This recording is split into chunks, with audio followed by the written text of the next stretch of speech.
everybody, and welcome to beautiful Crystal Cove State Park. My name is Park Interpreter Alex, and this year we're celebrating Earth Day by celebrating nature's families, the families that we see out in nature here at Crystal Cove State Park. Just like humans have families, many of the animals that live in our backcountry wilderness and in our ocean here at Crystal Cove State Park have families too.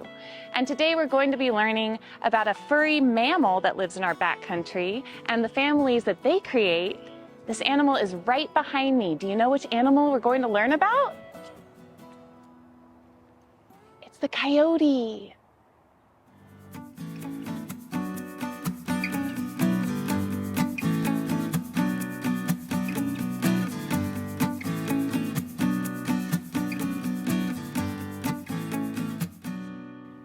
This coyote is real, it's just no longer alive. So we use it for education so we can learn how to protect these special creatures. Let's take a close-up look at this coyote. What do you notice about this coyote when you take a look at it? Do you notice its large pointed ears, its fur, its claws, its narrow muzzle, or its yellow eyes? Or maybe you remember the sound of a coyote. Have you ever heard a coyote in the nighttime maybe? What kind of sounds do they make? Ow! Ay. Coyotes use a wide variety of sounds to communicate with one another. They can yelp, squeal, scream, and they can throw their calls across canyons to make it sound like they're a much larger group than they actually are. Coyotes are in the canine family with wolves and dogs, and coyotes are mammals. What is a mammal? A mammal is an animal whose babies are fed with milk from the mother's body. It has a backbone and a well-developed brain. A mammal has fur or hair, and it's warm-blooded. Coyotes look like medium-sized dogs. They reach about 25 to 30 pounds. And in an ecosystem, every animal or organism has a special job to keep the habitat healthy and functioning. So what is the job of a coyote in its habitat? Well, you have to look at what a coyote eats. And coyotes, it's really interesting. Coyotes eat plants and meat. So what do we call animals that eat both plants and meat? We call those animals omnivores. Coyotes are key predators or hunting animals in this habitat. As generalist feeders, they are opportunistic and they will even eat dead animals, so they're scavengers. Coyotes will eat plants, they eat berries, they eat fruit, they eat frogs, they eat grass, they eat bunnies, they eat all different kinds of food to keep the habitat healthy. Without the coyote, we might have an overpopulation of prey animals like bunnies or rodents in our backcountry. So how do coyotes survive and hunt and live and build their families out in nature? They use their adaptations. Adaptations are inherited traits that plants and animals use to survive. Now let's take a look at the skull of a coyote to understand how it eats. So if we look at the back teeth, the flat molars, they're flat for grinding plants. And if we look up at the front of the coyote's skull, at the front teeth, they have sharp, pointy teeth for tearing into flesh and for eating their food, for eating meat. So we can see that the coyote eats both plants and meat. Coyotes have excellent hearing. They can hear mice underneath the ground with their big pointed ears. They have amazing eyesight and an incredible sense of smell to avoid predators and to find their food. In the wintertime, coyotes build up a winter coat with extra thick fur to keep them warm. They'll shed this winter coat in the spring. Coyote couples mate for life. That means the male and the female will stay together forever. And coyotes usually mate in February. And then the mama coyote will go find a protected den or cave in our backcountry. And in April, she'll give birth to 4 to 7 pups. They look like domestic puppies, but don't be fooled. These are wild animals. Both parents, the mom and the dad, will take care of their young, feed them, and if they live in a pack with other families of coyotes, all the coyotes help each other raise the pups. Coyotes live in packs, but we should really say they live in families. Most pups stay with the family for the rest of their lives, and many help raise their mom's next litter. so many helpers to help raise the pups. Next time you're exploring in nature, remember that the land you're exploring is someone's home.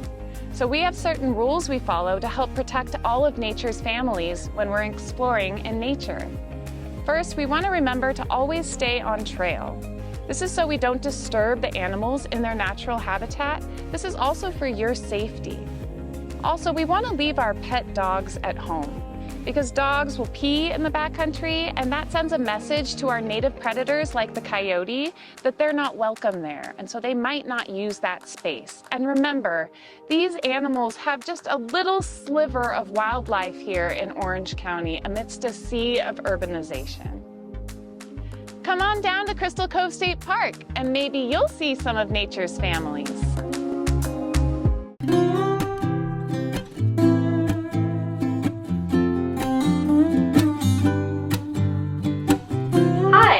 McGhee, and today we're going to be making a coyote collage.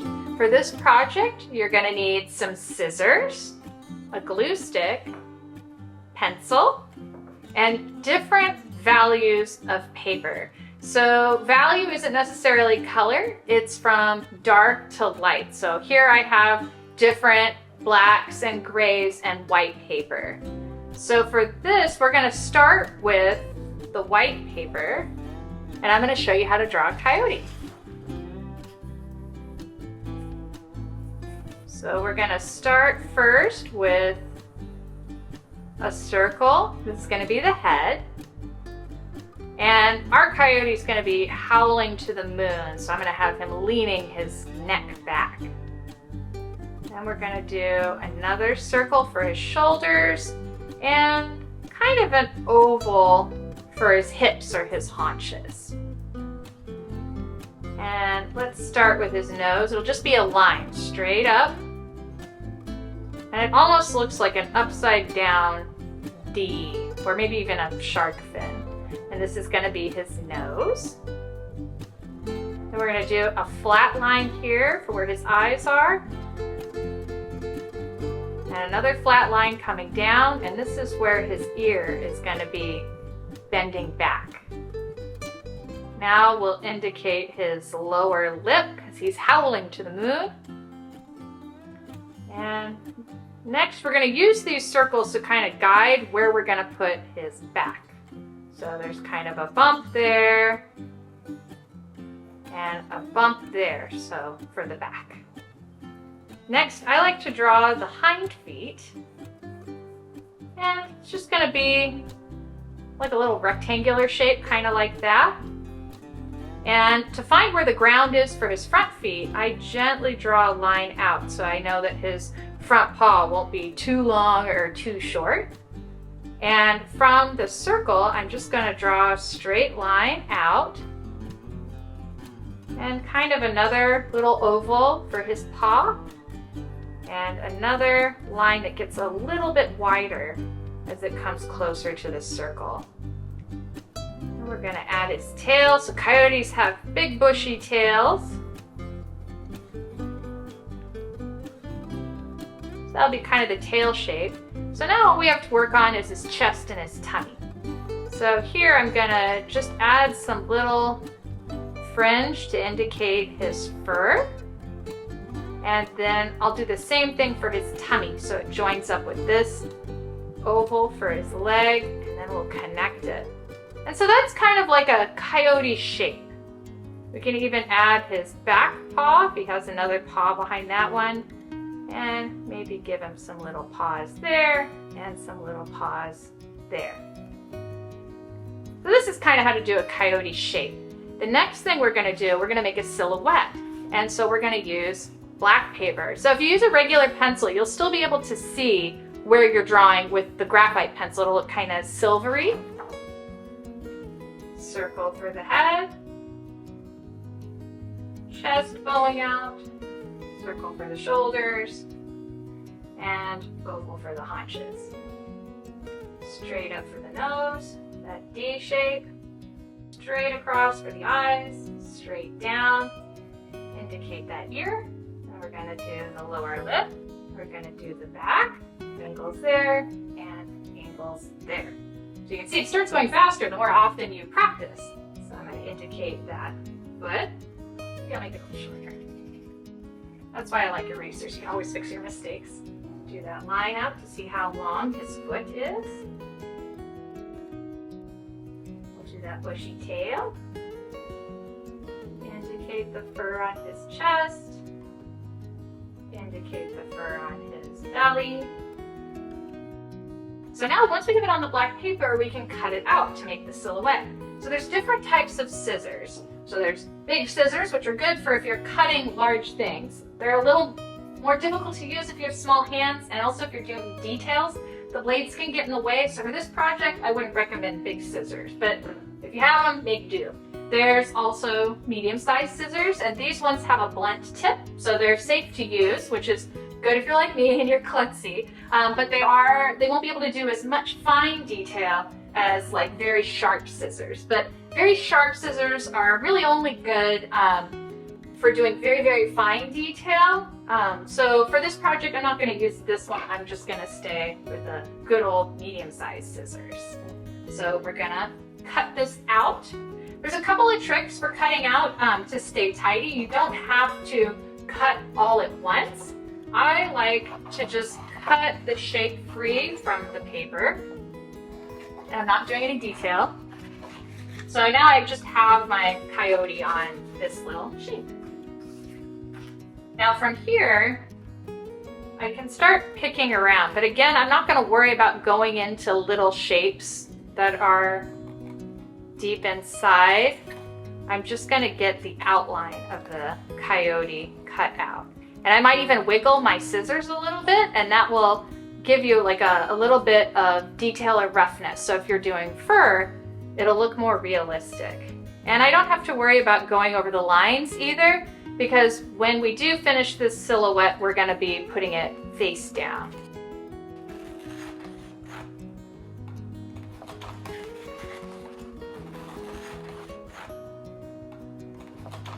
Now for doing zigzaggy marks, instead of following it where I won't get as deep a cut, I'm actually going to just do one side of the zigzag at a time. So they're kind of like that. And then I can go in, and that way the zigzags can be sharp.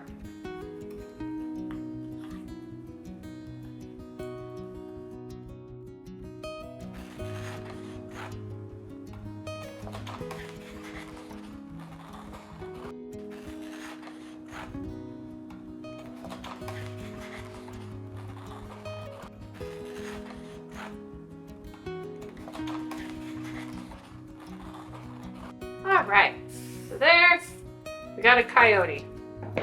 Every coyote will be slightly different, so you can see it doesn't line up perfectly. But when we flip it over, it actually looks pretty tidy. So we're going to want to give a place for our coyote to live in. So you can see from my sample, I have different colors here. So I decided to make my coyote howling at the moon. So I just have a white circle here, and I have a lighter gray further away.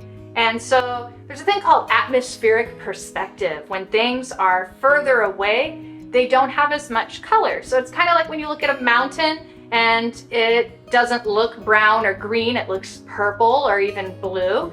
And that's because of all of the atmosphere, or the air is actually changing the color of the mountain because it's so far away. So this faraway mountain that I made with the cacti, I made it lighter, and then I made another bit of land a little bit closer, so it's like a little bit darker, and then I can put my coyote, which is darkest, so that he pops up. And what's nice about these cut paper projects is you can choose where to put them or how they're going to look. So with composition, like if I put him all in the dark here, if you first looked at it, the thing that you would look at the most would be the moon or maybe the cacti, and you might not see the coyote right away, which would be kind of sneaky. If I wanted people to look at the coyote first, I might put him forward so that he's really popping out against this light area, and he's also in the center of the picture or the composition. So maybe for here, I want him looking right at the moon. So let's say I want to do a desert scene for my coyote. I think what I'll do is I'll draw some hills, and I can have them be kind of bumpy. And then I can draw some tall standing cactus maybe.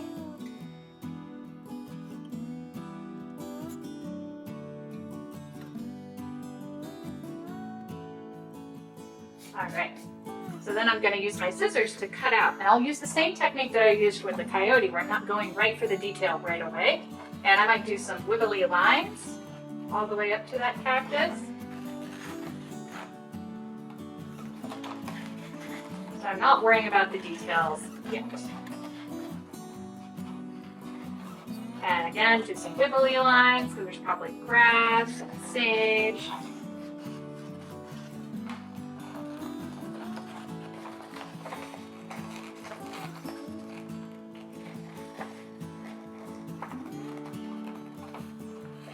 And so now I'll cut the detail of the cactus. And I don't have to follow my lines exactly because, again, this is going to be the back side that people will see. They won't see my sketching.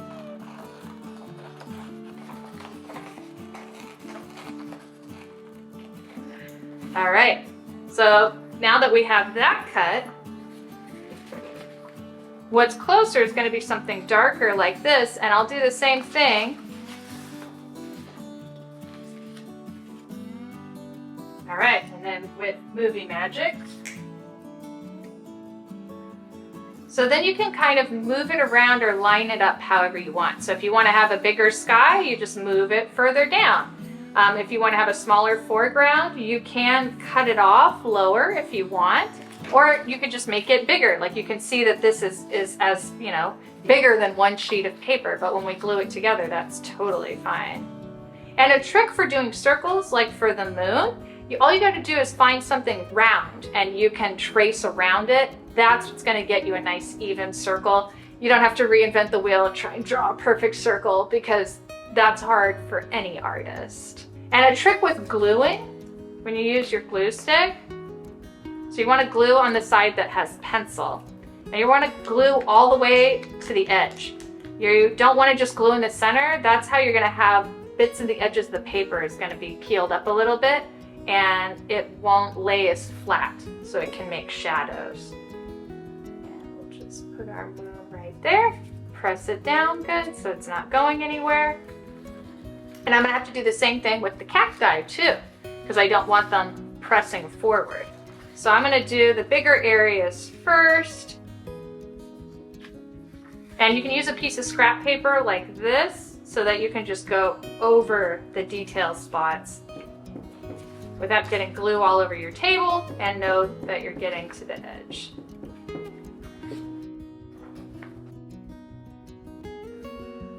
Just gently press it down. All right. And we'll do the same thing for the dark gray. So on the pencil side, do the big areas first to make sure we go all the way to the edge. Now we can choose where to put our coyote. Use our scrap paper again.